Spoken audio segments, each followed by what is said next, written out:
Hey y'all, IrixGuy here, just testing out the new YouTube Live app features. Now, among other things, one of the coolest features of this app is being able to, when you watch the video, supposedly all the comments that you're typing live right now, if you're watching this at approximately 7:12 p.m.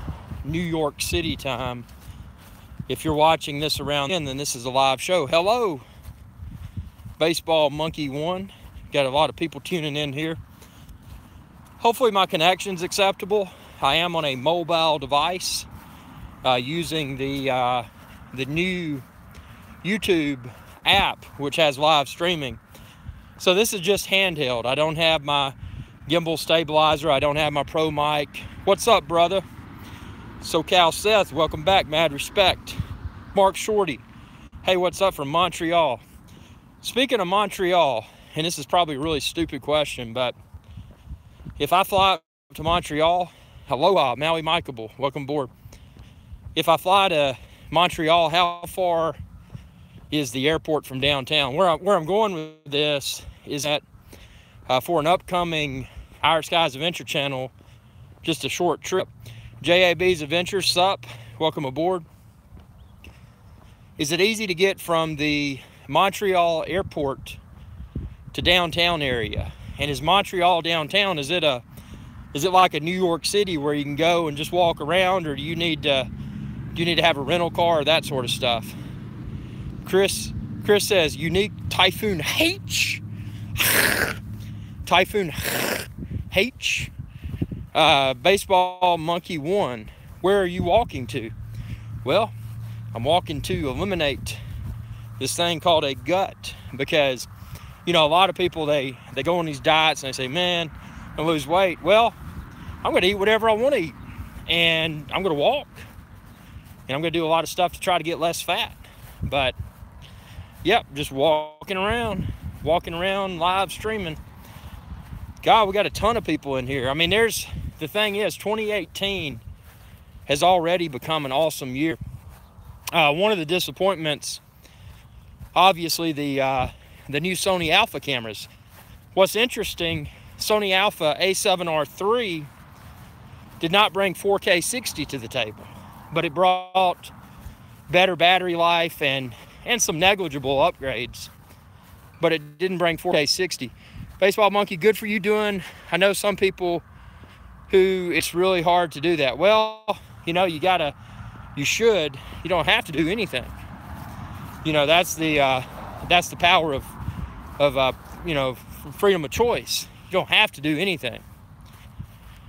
Ron says, is there a drone tracking this walk? Not currently, but there may be. And speaking of that, Tello, and I got the Tello. I'm thinking, glorified toy, but it's a lot more. Tello has been a lot more than a toy. A word on the Mavic Air Platinum yet? Well, I'm sure that DJI's engineers probably have a paintbrush ready, and I bet, we'll probably see some sort of new Mavic Air refresh that includes, a different color and probably quieter propellers. But I like the Mavic Air. All right, see, have to go sadly have a nice walk. Thanks, man. Thanks for tuning in. Mark says about 20 minutes depending on traffic, and you can walk downtown. Let's see, let me pop that comment back up. Take Uber to the metro station, goes everywhere in the city. Very cool. Haven't you ordered Osmo Mobile? I thought about Osmo Mobile too, and then I was like, here's my problem. Right now I'm filming on my iPhone 7 Plus.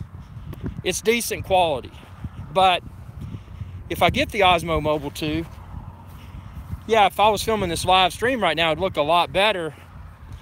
But then I'm walking around with that thing in my hand and I kind of look goofy.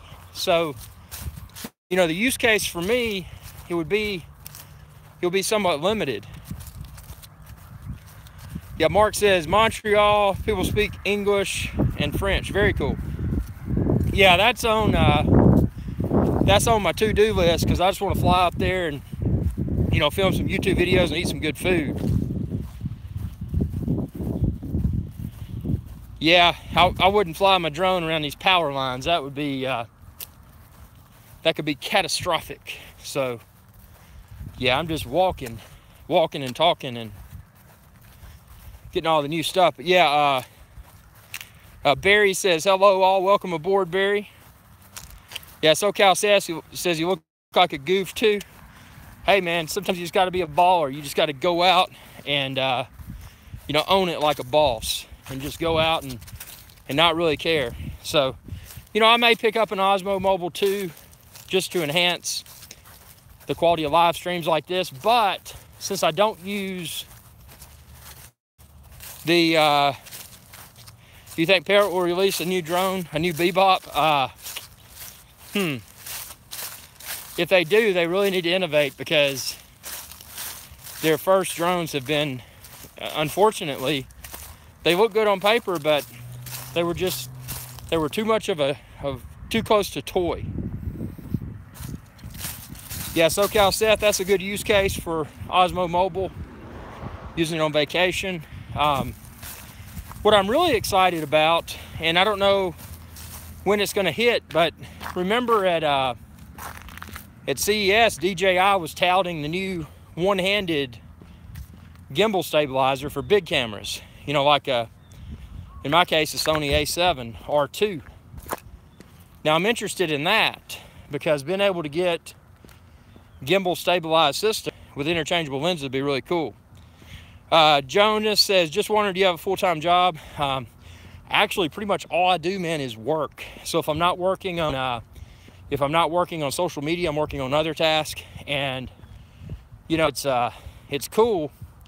You know, staying busy is a good thing, but the thing is, you know, ultimately being an entrepreneur, what my goal is to really hit it big. And you know, YouTube provides a great opportunity, but YouTube for most is not enough to really be able to thrive. You know, I'm not one that wants to survive. I want to thrive.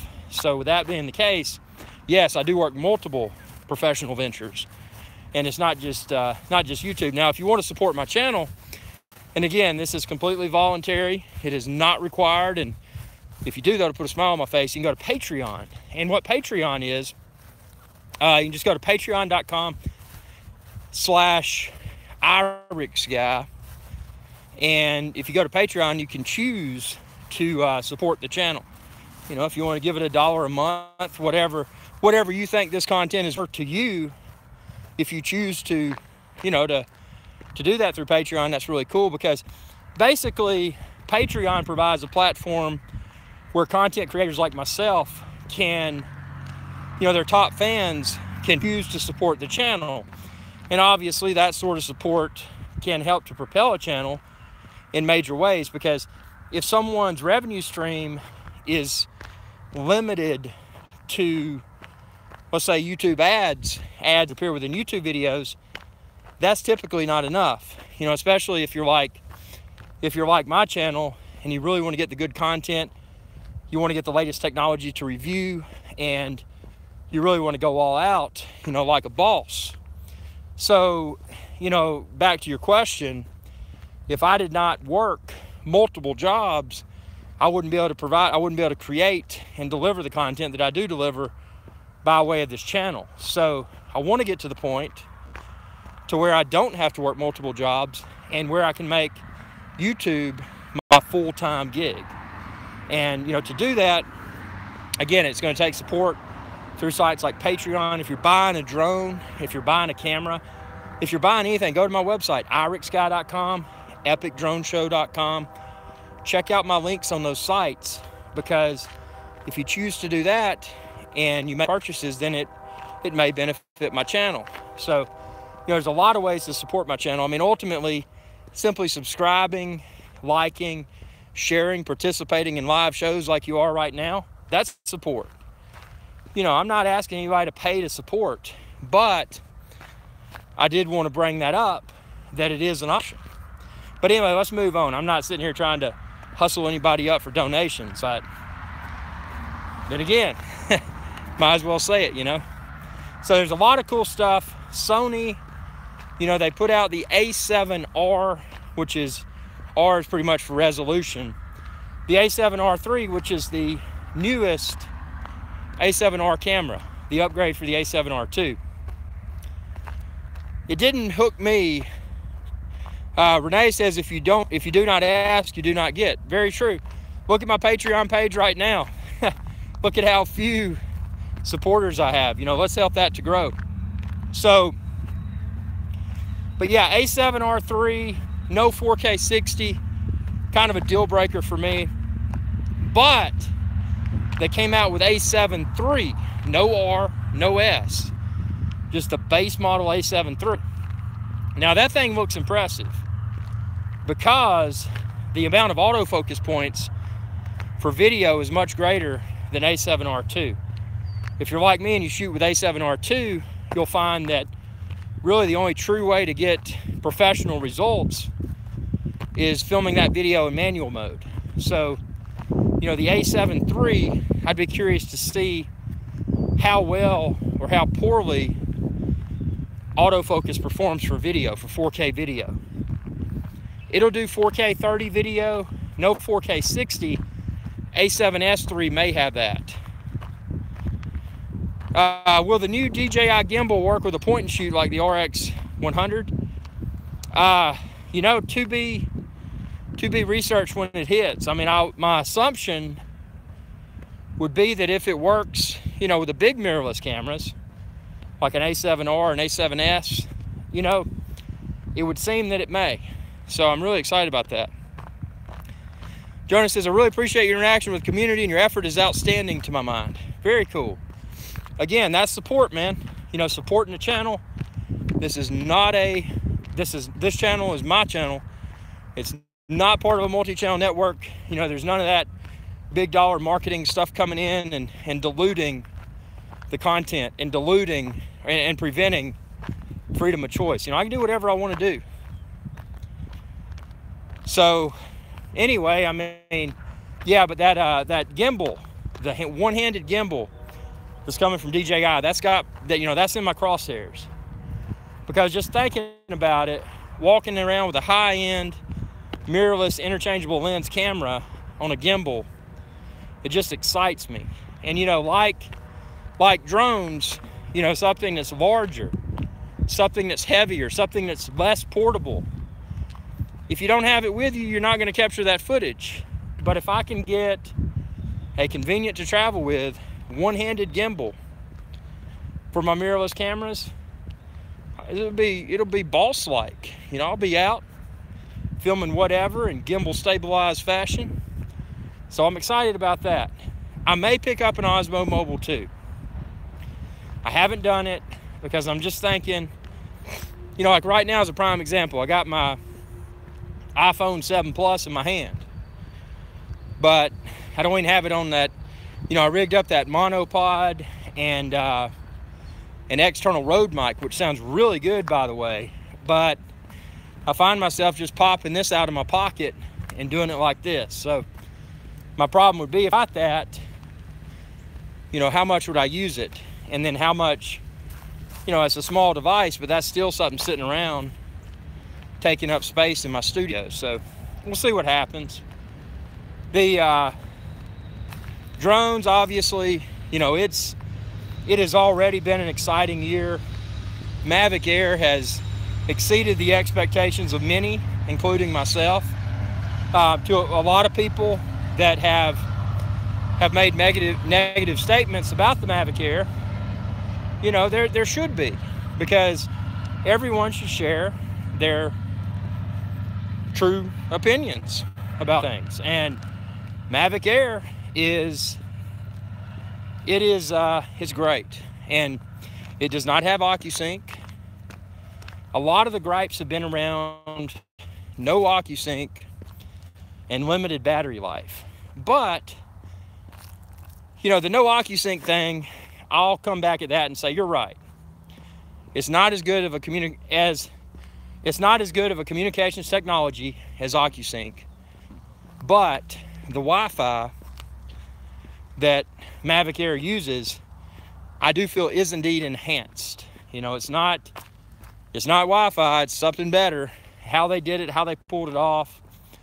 You know, I wish I had the the level, the degree of nerdism to be able to go in, dissect that technology and say why this is enhanced Wi-Fi versus just Wi-Fi. But it is good. There you go, SoCal. So that's magic. You compare Mavic Air to Phantom 2 Vision Plus, you know, camera quality aside. Obviously, Phantom 2 Vision Plus topped out at 1080p. Mavic Air tops out at 4K 30. But just from a pure flight perspective, overall handling perspective, it trumps the older, larger, and heavier Phantom 2 Vision Plus that use Wi-Fi. So they've definitely enhanced something. Now, the other gripe that I hear about Mavic Air is battery life. But I'll come back at that and say, you know, real world experience. And I know a lot of other people out there have flown like, yeah, it fits in a backpack. That's huge. But a lot of other people out there have commented about the battery life and said that's not enough. Well, what the heck are you filming that you can't finish filming within a solid 16 minutes or so, plus 1 or 2, 3 minutes? What are you filming? And what's so non-stop from an action perspective that would prevent someone from landing that drone and quickly putting in another battery to give another 16 minutes or so? Yeah, SoCal says that everyone is Steven Spielberg. Very true. You know, it's nice, you know, I want a car that can drive 5,000 miles before I have to refuel it. But is that really necessary? I mean, if I can drive 400 miles on a tank of gas, is that okay? It comes down to this, you know, you got to really dissect the less than positive comments and work to explain, or better yet, work to justify why those less than positive comments could be true. And for me, YouTube videos, 5 minutes or so per video, 16-minute battery life, you know, maybe plus 2 or 3 minutes. I can film at least 2 videos. And yeah, that guy does a good job with drone videos. But I can film at least 2 videos with the, you know, the Mavic Air battery. And then I've got another 6 to 9 minutes or so to go out and film another video or reshoot something I messed up.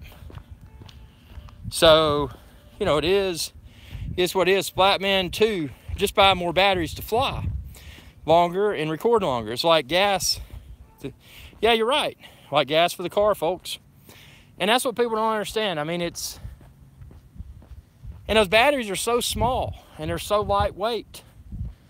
And I mean, I don't know. It is what it is. So for me, the Mavic Air is the perfect drone. And I think that what we will see and what we will find is that when Mavic Pro 2, which is imminent, when Mavic Pro 2 comes out, I think we'll see a lot of people that will probably be sticker shocked. They'll be like, yeah, SoCal Seth made a very interesting point. It'll be interesting if they could add solar. Yeah, something that would be able to recharge itself while flying to, you know, to maximize the battery life. Obviously, a solar charge is a slow charge, but what about after it lands? And, you know, one thing I would like to see, and Tello brought it to the table, is a USB rechargeable feature. Why can't we have a larger drone that can be USB rechargeable? So that's kind of irritated me. So, you know, maybe they'll bring that to the Mavic Pro 2, because if I'm out in the field and I've got a solar panel array with a USB port, it would be great to top off my drone off the grid. I can do that with my smartphone. I can do that with the drone's controller. Why don't we have a drone with 4K video yet that supports USB charging. So, you know, just another question there. Burning calories, getting less fat. Only burned 114 so far. But you know, progress is progress, and that's the way you got to look at it. But Mavic Pro 2, yeah, that's going to be a good one. But I have a feeling it's going to come with a more shocking sticker price, and we will have to see when it releases. Do the additional features, do they justify that enhanced price tag? So, I mean, I don't know. Y'all think Mavic Pro 2 is still coming out in March? Or do you think that they're going to let the sales of Mavic Air breathe a little bit longer first? And do you think that maybe the consensus opinion is that Phantom 5 may still release before Mavic Pro 2? You know, a lot of people think Mavic Pro 2 is next. You know, from a marketing perspective, you know, I feel that I'm a somewhat seasoned marketer. I wouldn't want to cannibalize sales of my newest product. You know, I would want to create a gap. So if I'm selling my Mavic Air like hotcakes, then I would probably want to bring that Phantom 5 out, the bigger, the heavier, the more pro-level drone, and sell it and create that uncertainty among consumers. You know, do I want something small, lightweight, throw it in a backpack, or do I want that really super dank 1-inch sensor with 4K 60 or better, and, you know, want to be really high end? So, you know, create that, you know, differentiate customer base A from customer base B, but then bring something out in the middle. And the middle being Mavic Pro 2. Is the Phantom 5 confirmed? I mean, you know, that's a good question. Wouldn't it be funny if DJI chose to discontinue the Phantom line? I mean, it's big, it's heavy. It's not too big, and it's not too heavy like an Inspire, but it's still less than convenient. I mean, I've gotten out of my boats all over the Caribbean, and you know, swimming ashore with a Phantom, number one, it's not too big and it's not too heavy, but it definitely draws attention. And a lot of times, as a drone hobbyist, you may not want that attention. You know, you may want to pull something small and lightweight out, like a Mavic Air, film your footage, and get back on your dinghy, and dinghy back out to your boat. So, I mean, it's there's a lot of things that people may not consider, and I'm with you. I don't know. Will there be a Phantom 5? Has the DJI Phantom line been discontinued? Will DJI discontinue the Phantom? Who knows? But from an innovation perspective, it would seem that they would want to keep that family alive. I don't know, it's a tough one. But you see where I'm coming. If you think of a brand and, well, let's do this. The size was way too big now. Phantoms are dead. Steve, I don't know, it's a tough one. But you see where I'm coming. If you think of a brand and, well, let's do this. I somewhat agree with you. But Yeti. So think of Yeti. When you think of Yeti as a brand, Steve made a good point. Prefers Phantoms for speed. Very valid point. And they handle wind better. So, Yeti, when you think of Yeti, you may not think of a Yeti beer can cooler. You may not think of a Yeti soft cooler. When you think of Yeti, you may think of the big hard plastic coolers or whatever they're made out of that, you know, are white in color and have the Yeti logo. Yeti has evolved, but despite their evolution, it's easy to see a Yeti product and know that it's a Yeti. So I don't think Yeti would ever discontinue its its bread and butter, and that's the big hard plastic coolers. But they'll continue to offer the consumer more options. Smaller coolers in different colors, different materials. So, from that perspective, Yeti's sticking with their bread and butter that made them famous. And I think DJI will be forced to do the same. But I think what they'll do over time, if they don't continue DJI Phantom, the Phantom as we know it, it'll be slowly redesigned, because everything Phantom 1 through present, Phantom 4 Pro Plus, you can look at it, you can say that's a DJI Phantom. Yep, same style, just smaller version. That's exactly where I was going, dude. So Steve nailed it. Same style, smaller version. I think we're gonna see that, and then once it gets smaller, then we may see the design morph and come into something foldable. If GoPro's a good option, let's see. Yeah, reconfigured, I agree. I think that's what's gonna happen to Phantom.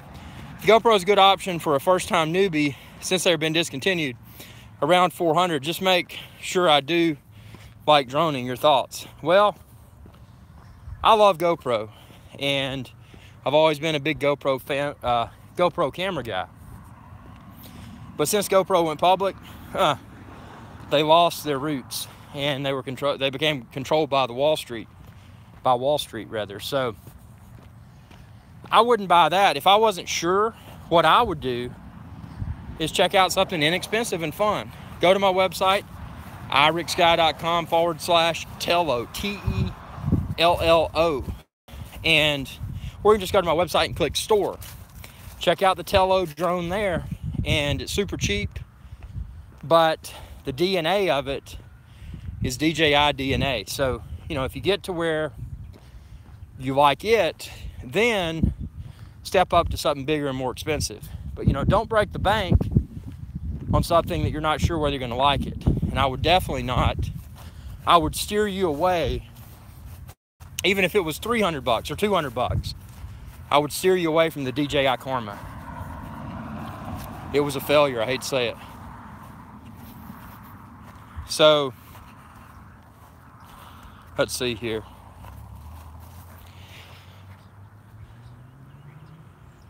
Hey man, thanks for asking the question.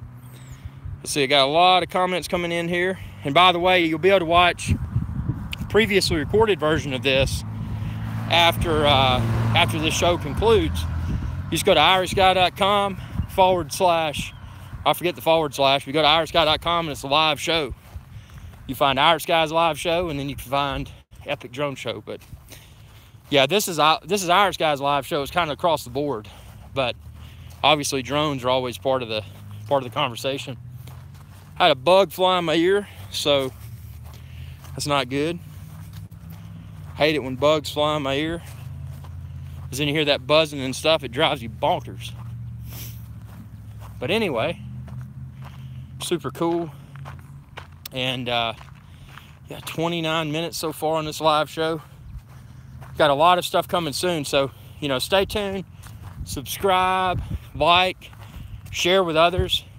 Hey, support me on Patreon if you want to. Patreon.com / IrixGuy. Or don't support me at all. Yeah, SoCal says mosquitoes at night drive me nuts. They do. They're annoying. What's worse, you get those biting flies, those really big flies that are loud. You go out on like a snaky place. In a snaky place, it's got a lot of water and mosquitoes. And you got the biting flies. They bite you all night, and then you're sitting there looking out for snakes and a little bit of everything, and it'll drive you crazy. But on that note, stay safe. Watch out for biting flies and snakes and spiders and all that stuff. Steve says, I like old beefy cars. Let's see. I like old beefy cars more than compact cars. Same goes with the Phantoms compared to Sparks. Very true. It's a matter of consumer preference. So on that note, thanks everyone for tuning in. You can find the previously recorded version of this show and all my live shows on IrixGuy.com. Thanks for watching, and be sure to subscribe if you haven't already, youtube.com/IrixGuy. Off topic, but how about the recent releases of the Department of Defense UFOs? I've not heard about that, but I do consider myself to be a ufologist, someone that's obsessed with UFOs. So as soon as I get back in the studio, I'm going to check that out. And let's make that a topic for discussion during an upcoming live show. So come with your UFO stuff, and I'll go ahead and spill the beans real quickly. I definitely believe in UFOs, and I think that there's a lot of stuff that's been covered up. Thanks for watching. Be sure to subscribe, youtube.com/IrixGuy. Y'all have a good day.